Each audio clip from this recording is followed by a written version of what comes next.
50 years waiting, then he lived. Please kindly subscribe to this channel. If you love stories about karma, about life, about letting go, and living wisely, I truly thank you. Have you ever lived your whole life waiting for the perfect moment, the perfect love, the perfect peace that never seems to arrive?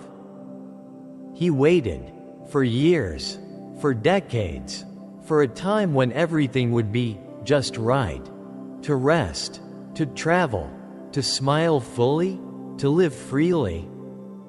But life doesn't wait, and neither does death. His name was Edward, a man who gave everything to his children and saved nothing for himself. For 50 years, he worked, he saved, he sacrificed, but never truly lived, because he kept saying, "I'll live when everything settles down." Until one day, his wife, the only person who ever asked him to slow down, passed away, suddenly, silently, without a goodbye. And that's when Edward finally woke up, but was it too late? This is a story about a man who waited all his life, and what happened when he finally stopped waiting. A story that might just mirror yours. What are you waiting for? Edward woke up every day at 4:30 a.m. without an alarm, without fail. He'd brew the same coffee, wear the same gray sweater, and head to the same old bakery, to work 10 hours a day, for 35 years. He wasn't poor, he wasn't rich, but he had a dream. One day, when he retired, he would travel. He and Martha, his wife of 40 years, would visit Kyoto in spring, walk barefoot on Bali's beaches, and maybe learn how to meditate at a forest monastery in Nepal. But Martha had different dreams. She didn't want to wait.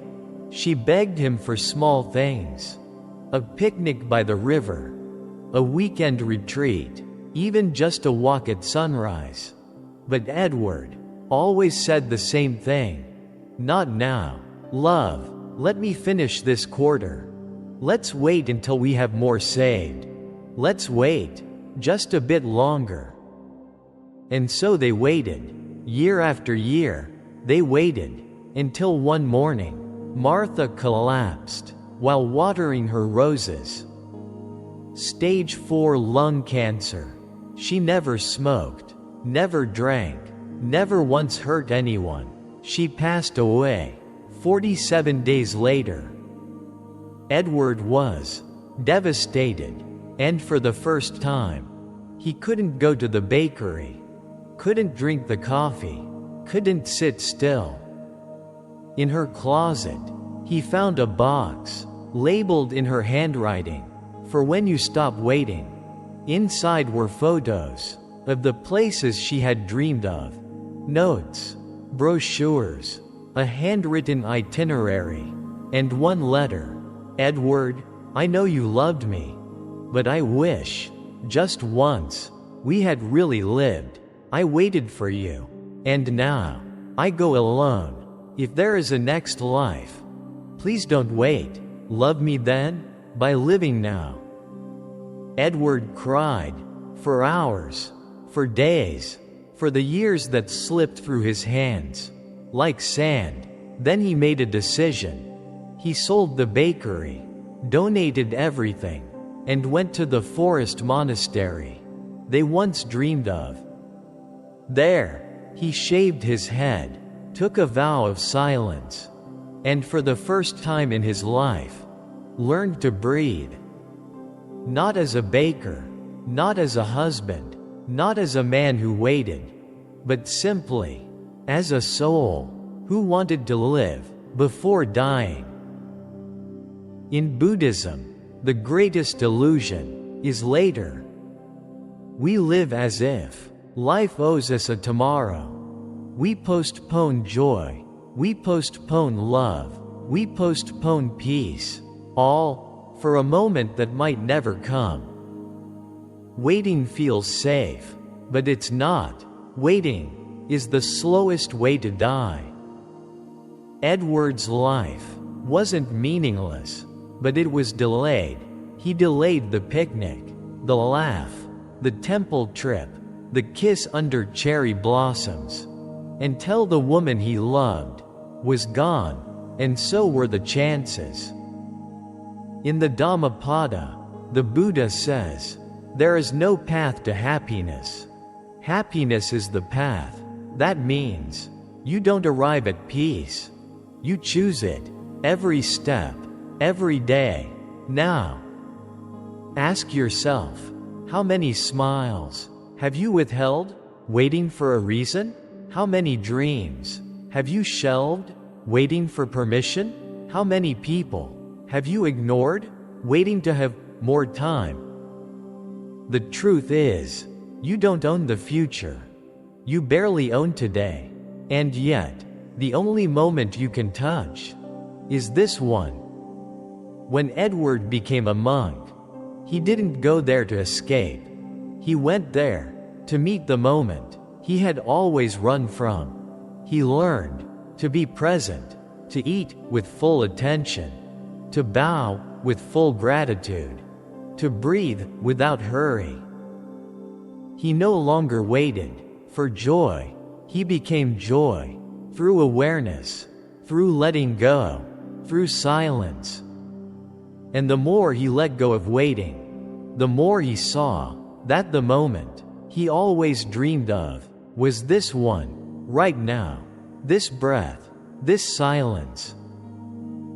Are you waiting? Waiting for the right time to forgive, waiting for the perfect moment to say, "I love you," waiting for more money to chase your passion, waiting for a sign to change your life. What if the sign is this story? What if you've waited long enough? Look around you. What do you see? Is there someone you love but haven't told? Is there something you fear but haven't faced? Is there a dream in your heart still sitting on a shelf? Ask yourself, if not now, then when? Because waiting has a hidden price. You don't just lose time. You lose people. You lose chances. You lose yourself. Martha waited for Edward. She never got that picnic, that cherry blossom walk, that moment to dance in the rain. All she got was goodbye. Don't be like Edward before he awakened. Don't be the person who looks back and says, "I had love, but I waited. I had peace, but I ignored it. I had a life, but I missed it." Be the person who lives today as if it matters, because it does. So, prayer beads call your parents. Prayer beads hug your children. Prayer beads apologize to that old friend. Prayer beads begin that project you shelved. Prayer beads visit that temple. Prayer beads say the thing you've buried. And when you do it fully. Put the phone down. Put your ego down. Put your pride aside. And just live. Now, I ask you, speech balloon, what are you still waiting for that you could do today? Speech balloon is waiting a form of fear or wisdom. Speech balloon is living now selfish, or is it sacred? Leave your thoughts in the comments below. Let someone feel that they're not alone in waiting too long. And if this story touched your heart, share it with someone you love, with someone who waits too much, with someone who forgot how to live. Cherry blossom, because life is not about waiting, it's about living fully, now, completely. before it's too late. Thank you for listening. May this story be your turning point